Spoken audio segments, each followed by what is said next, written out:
We're looking on Portmore becoming the 15th parish, at least that's seemingly in the making, and we're asking, is this a dictatorial move? In so doing, we have online Mr. Joseph Patterson, President of the United Independents. What are your opening thoughts on the recently passed bill for Portmore to become the 15th parish in Jamaica? Beginning with you, Mr. Patterson. Yeah, I think it would have been good if the people of Portmore had a clear say in the matter. And it would have also been good if the government was able to show to us a clear analysis of the pros and the cons and the benefits that would accrue to the people of Portmore. As far as I see it right now, it appears to be more the Prime Minister seeking bragging rights and the Prime Minister and his party seeking a way to manipulate the boundaries to benefit themselves in the election. I don't see this as something being done to benefit the people of Portmore.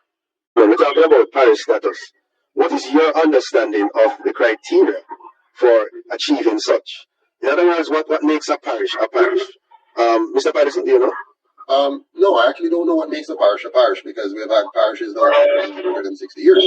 What I do observe, however, is that being a parish doesn't seem to mean much because we've had parishes now for many years. We have 14 parishes.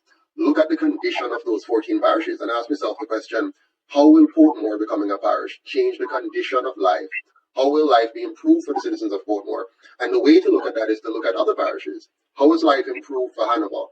How has life improved for St. Thomas? How is it going for St. Mary? And they have been parishes for many, many, many, many years. So the question is, why the rush? Is this the best use of our time? Is this the best use of our money? When Portmore becomes a parish, you will now have more government offices and more government staff, so you're going to be paying a lot more money. Are we using the little money we have now very well? Or will we simply have more expenses, but still poor quality public services for the citizens of Portmore? Interesting. Okay. Mr. Patterson, I'm still wondering, how would parish status benefit Portmore? Will it be a positive or a negative for that community? Well, again, one only has to look at the history of the other 14 parishes. We currently have 14 failed parishes where the parish councillors who are managing the parishes without the autonomy that you would expect. And with a central government that makes most of the decisions. You have 14 parishes which fail to maintain proper roads, fail to do proper urban planning, fail to manage or interact with and deal with policing in a way that satisfies the citizens. So we're just going to add a 15th failed parish if we have not addressed the underlying problems as to why all 14 parishes are failing. What will making one more do? I know what it will do. It will give the Prime Minister a legacy. He'll be able to say, when I was Prime Minister, I created the 15th parish. It will also give the existing governing party a leg up because they're trying to craft the boundaries to suit themselves. And the PNP is a hypocrite, and them, if they oppose it, we all know that they would have done the same thing.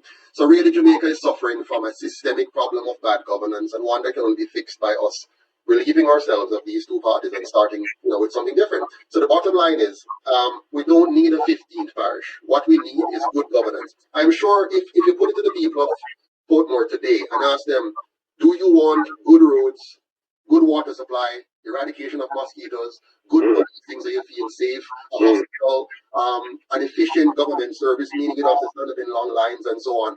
I'm sure they would choose that any day over simply having the designation of a parish.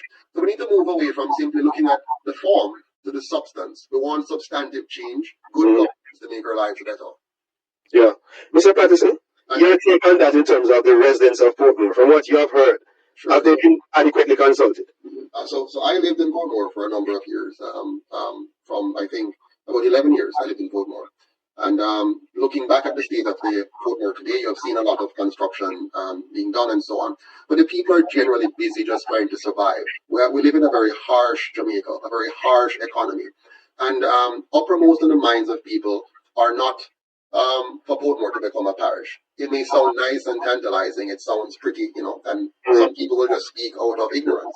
But the government has not put forward a clear and objective analysis that would enable the people to give a meaningful response when asked, should Portmore become Jamaica's 15th parish? People may say yes just because it sounds good, but they need to understand that becoming the 15th parish will mean absolutely nothing if you look at the example of the other 14 parishes. And what the people want and should demand is good governance so their lives will be improved. Like the road conditions, the environment, the green spaces, having to pay toll to go from their homes to Kingston is a major problem, the gridlock of the traffic trying to get out of Portmore to go about their business, the stench of sewage problems in some communities. So the people want redress at the grassroots level, at the real practical levels of their lives. Nothing is wrong with being a parish, but why be a parish when the problems that you now have will be the same problems you will have after you become a parish? You'll go to bed one night with one set of problems, and they'll wake up tomorrow with the same problems, plus the additional cost of government of being a parish. Yeah, so are you saying that maybe the people have spoken by their absence? Absolutely. They're not interested. It's not really a major issue for them. And especially those persons who are not living in a cocoon. The people who are involved in the political space and those who occupy the upper echelon of society can say whatever they want. But the average men and women are suffering right now in this country.